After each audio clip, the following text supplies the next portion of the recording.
Hi guys, it's Neva from Manic Mama Musings, and this is Mental Health Monday.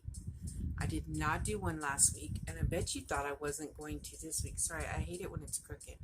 Trying to get it kind of straight. There we go. I don't know. So, but I didn't forget. I let's see. I went to my great nephew's birthday party Saturday. Why do I feel like this is just not right?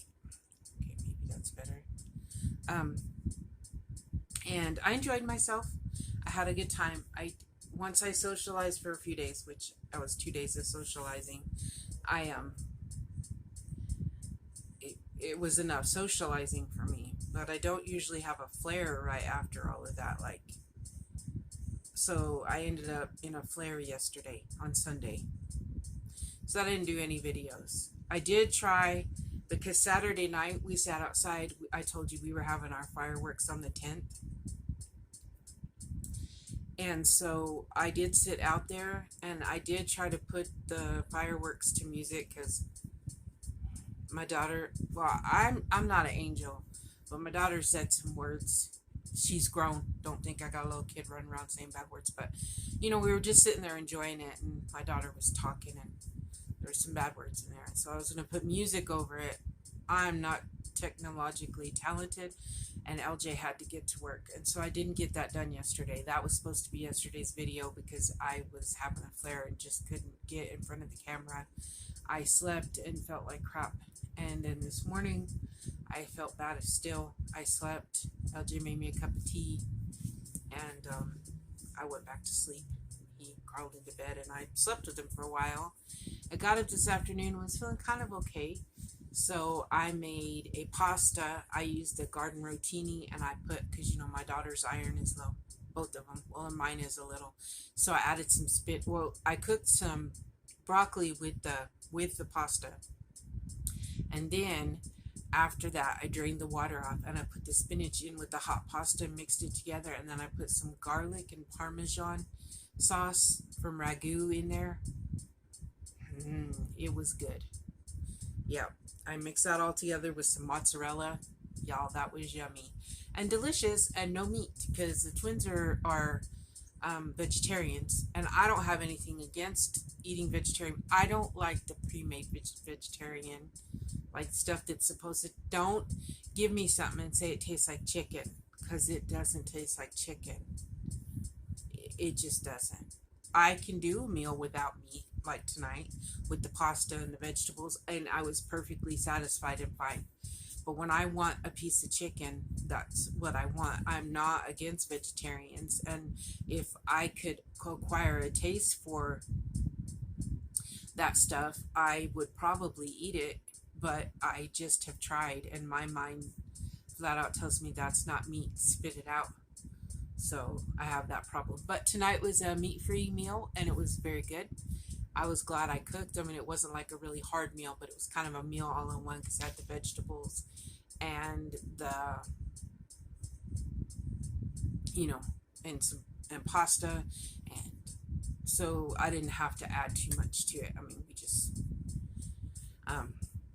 yeah, I don't know why. Oh, so I was feeling better and I cooked because we've been having lots of microwave meals and sandwiches because it's so hot. But I did make a pasta tonight, and then I was feeling kind of okay, and my daughter came by and brought me some chicken and rice. They had some chicken fajita meat, I think they made, and some Spanish rice, and so that's what LJ and I'll have tomorrow night. We'll warm it up.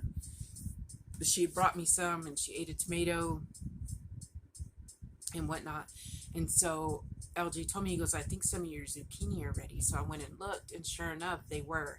And so go watch my video, my garden video before this. I got out and did my garden video, and I got my garden blessed me with some stuff, and I'm so excited because I'm going to try a new recipe, and part of my garden will be in it. But I'm excited because last year I couldn't get any zucchinis. They would get blossom and rot. Like they'd get this big and then get smushy.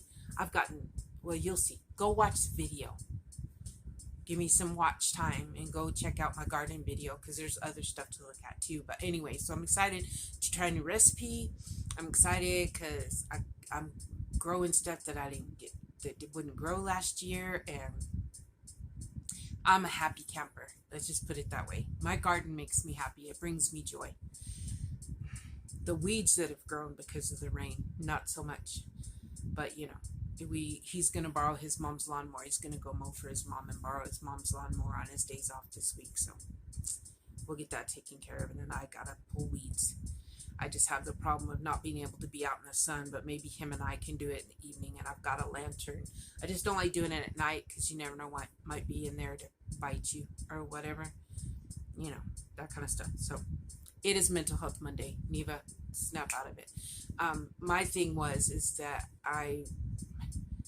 so usually when a flare comes on, I'm depressed.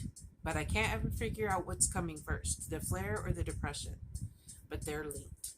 I think that automatically people get a little depressed when they get a flare or get to feeling sick, because when I have a flare, I know I'm down for a few days or more. And that depresses me because I hate feeling that way. Then sometimes I wonder if my depression sometimes does it bring a flare on. It's a no-win situation for me, y'all. I don't know what to think. So yeah, I had a request to talk about what it's like when you're left behind, when someone has committed suicide and you are left behind. A dear subscriber / friend / fellow YouTuber requested that I do that, and so I will.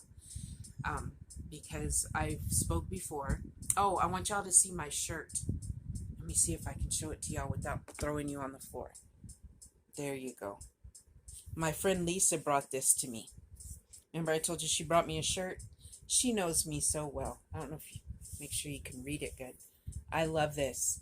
It's a little tight on my tummy, and so I'm going to start trying to get some of my t-shirts. My lower part is what's bigger, my tummy. So I'm going to try to, I got some things going on in my brain. But anyway, so is what she brought me, and I love this shirt. And it's like a really soft, anyway. So now that I've gotten all of that, this is my garden update shirt. And although garden update came before, but I'm not usually in those videos. So talk about, I had a cousin. It was, I think it was 90. No, it was 2000. I think 2006 that he committed suicide. Sad to say, I can't really remember.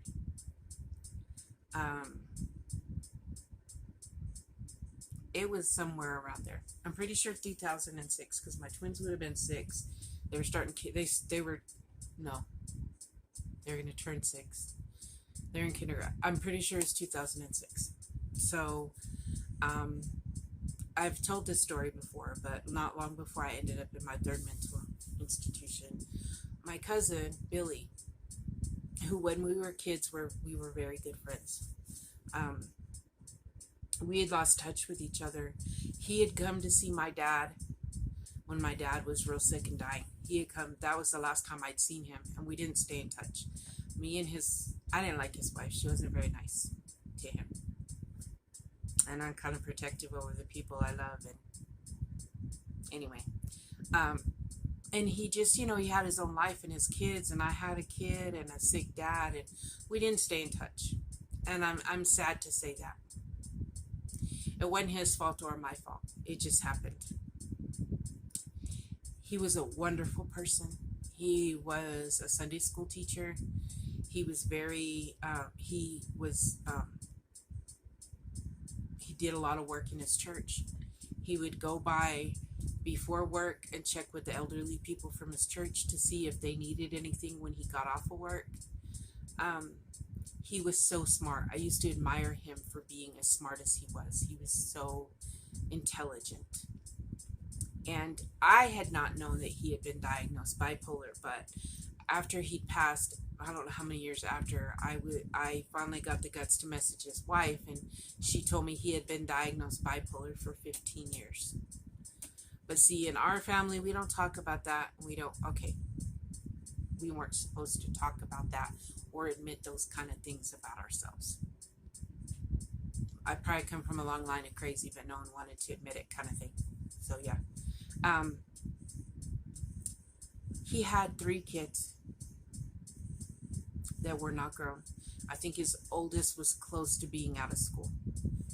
And a wife who, come to find out later on, was planning on leaving him. So some people think that's what was wrong, but and when he killed himself, y'all are probably going to be mad and you're going to say some ugly things to me, but I was jealous because I wanted my pain to be over, and he accomplished something that I couldn't seem to do, especially after being stuck in that hospital because I failed. I was kind of jealous, upset. I wasn't mad at him. A lot of my family was mad at him. I wasn't mad. I tried to explain to them when I did get out of the hospital and I got my brain kind of straightened out. When I went and visited my aunt with my mom, I found out that all those years later, she still blamed herself. She felt like it was somehow her fault that he committed suicide. And I tried to explain to her that it was no one's fault. But that she shouldn't be mad at him either. It was his brain. That his brain didn't work right, and it convinced him, more than likely, I can't speak for sure, but more than likely his brain told him that everybody, and I mean everybody, would be better off without him, even his children. Now there's also the wonder for me, because his parents expected him to be perfect. I also wonder if there was something that he felt like his mom was gonna, because he had called her a month or 2 before that and said he goes, I'm sorry. And she was right. He goes, just know I'm sorry. So I don't know if that was when he was planning on it. That's when if he was bipolar, he probably had those thoughts a few times. And he did go to the mental hospital before he killed himself. It didn't do him any good. They kept him for a week and said he was, his meds were regulated, and just let him go. And a week later, he killed himself. My aunt blamed herself until the day she died, even though I told her that it wasn't anyone's fault, that it was a glitch in our brain that convinces us that everyone is better off without us, that we're a burden, that no one understands us, and that it's just life would be better for everybody if we weren't there. If you are one of those people that are thinking of ending it, or have thought of it, or are thinking of it and just can't figure out how, please don't. Because there is someone somewhere who is going to miss you like my aunt missed my cousin. There is someone who's going to be like my aunt and wonder what they could have done to help, what they didn't do to help you, what they did that made you want to die. His children want to know why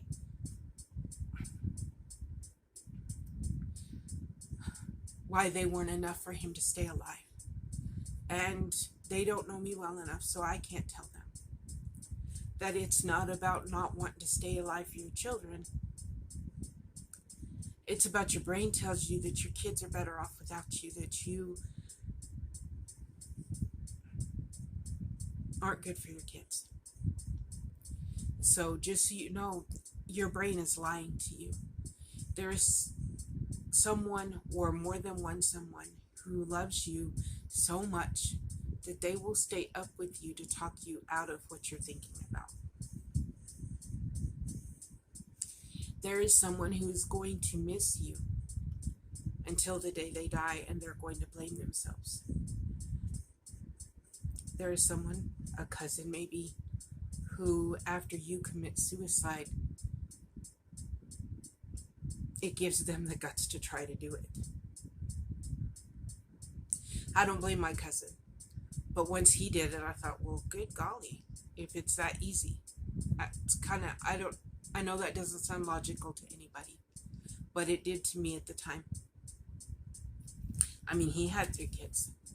And when I got out of the hospital, I knew all that was lies, that it was my brain convincing me. This wasn't my first suicide thoughts. Okay, this was my first actual attempt, but it was not the first time I had planned it.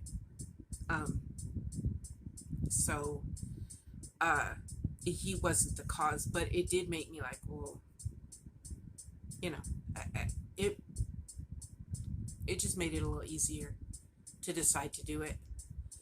So think about people you're leaving behind that once you're gone, they might want to try to follow you. And do you really, like, I know you're thinking about, oh, this is just about me. And, but it's not just about you. It has a, what do they call it? Something effect. I'm sorry. Domino effect. You kill yourself and it hits that first person. That person, it causes so much down the line. I know that his oldest son has struggled with a lot of things, and I heard that his youngest son is had some problems too. His daughter, I'm not sure about, but my kids remind me all the time that they love me, but that I wanted to die, and that they needed me. They will never forget that. And no, I didn't tell them that. Where we were living was a small town. One of my friends talked to her kids about me and what I did, and one of those kids talked to my kids. My mom had just told them that I was at a hospital and I was too far away for them to see me. When they were older, I would have told them probably, but my kids had to find out when they were little. So think about that too if you have children, because even if you think, oh, they won't know, I won't do it where they can find me, no one's going to tell them. No. Some little kid blurted it out to my child at school, and that was awful for her. So just know that someone somewhere loves you so much that they will mourn you for the rest of their life if you're gone. They will wonder if they did something wrong. If you have children, they will wonder why they weren't enough or good enough. That my cousin didn't leave a note. That's even if you leave a note. I don't care if you tell them, oh, it's not you, it's me, and I just can't go on, and they're still going to wonder. And I always wonder if me and my cousin were in touch with each other, maybe I could have helped him, because apparently we had the same thoughts and problems. But I don't know the answer, and I've given up wondering that because I'll never know the answer. He's gone. But yeah, so suicide's not the answer. I know that I've been in really bad places where, uh, where I was so consumed with pain mentally. Like my brain lied to me, and I would be manic and then depressed, and I hated the whole roller coaster. And when I was manic, I was angry, and when I was depressed, I just wanted to sleep. And then there was very few in-betweens, but then when there was in-betweens, I didn't even know how to act because I was so used to being up or down, and I didn't know what to do. See a psychiatrist, get on medication, see a therapist. I can't say that it's a cure, but it does help. I'm drinking some tea, y'all. This is my cup that LJ got me. Yeah, that's not the only word I know. My shirt and my cup might say differently, but it was because there was an elephant. Well, and because of what it says. But look at that hippie elephant. Y'all, I love elephants. I love elephants. I love elephants and I love hippies. And I'm like a hippie stuck in the 80s, or 80s loving hippie. I don't, you know what I'm saying. Anyway, tea before I go to bed because coffee will have me awake. And I need to try to sleep at night and be awake during the day. We've discussed this. So, to wrap it up, I never ever think badly of someone for thinking about ending it or those that end it. I always pray that they spoke to God, that they found peace in any way they could. I have a huge announcement that I think I'm going to do tomorrow because I've gotten a hold of everybody I need to get a hold of, so please watch for that. Hopefully, fingers crossed, tomorrow. I'm feeling better, so hopefully I'll get to reading again. And I think that's it, guys. I don't really know what else to say. Suicide is a very serious subject for me and very emotional. In fact, I'll probably have a good cry when I get off of here, and not because I'm trying to be depressing. Suicide is just hit in lots of ways for me. Not just me personally, but people I love and whatnot. And I did have a person ask me to talk about this, so I did. It's very difficult for me because I just think about a lot of things when I talk about it. But there are suicide hotlines. You can call and someone will talk to you. I'm going to have to put a new email because apparently my email's not working and I don't know why. So as of right now, if you email me and I don't answer, it's because I'm not receiving emails. I have no idea. So if you comment below, I'll try to get another email up and running soon because I don't know what's going on with this email. And until I figure it out, no one can contact me. I don't want you putting your personal business in the comments. So when I get a new email set up or figure out what's going on with this one, I will let you know. But there are suicide hotlines. And, excuse me, I am on Facebook. If you want to find me on Facebook, Neva Ray Ruiz. On Facebook, Ray is R-A-E, Ruiz is R-U-I-Z. I will gladly chat with you on Messenger there if you want me to. And I have some other happy news tomorrow or sometime I'm going to share sometime this week. But it's not for this video. I hope you guys are okay. And that if you're struggling, you know that there are people out there to help you. And if you can't stay alive for yourself, please just stay alive for someone else. After I saw what it did to my aunt, I knew that my mom, it would have devastated my mom. She stayed so depressed after my dad died. And that was, he died of congestive heart failure. Can you imagine? Like, she had just started getting okay after my dad died. And then my cousin committed suicide. And she was very close to him. And that hit her really hard. And all I can think of is if I would have accomplished it, I would have just been one more person for her to mourn. But I was her child. And I have kids. And I get that. There's nothing like losing a kid, no matter what you lose that child from. So, yes. And same with parents. Parents aren't supposed to bury their children, but children also aren't supposed to have to face something like that when they're young. Well, ever. I don't know how to put it. I hope you understand what I'm trying to say. I love y'all. It's late. I'm apparently not doing well mentally. This all kind of gave me brain smush, I guess. I will see y'all tomorrow. And tomorrow will hopefully be a happier subject. Because I have news. I have news. I have good news for all of you.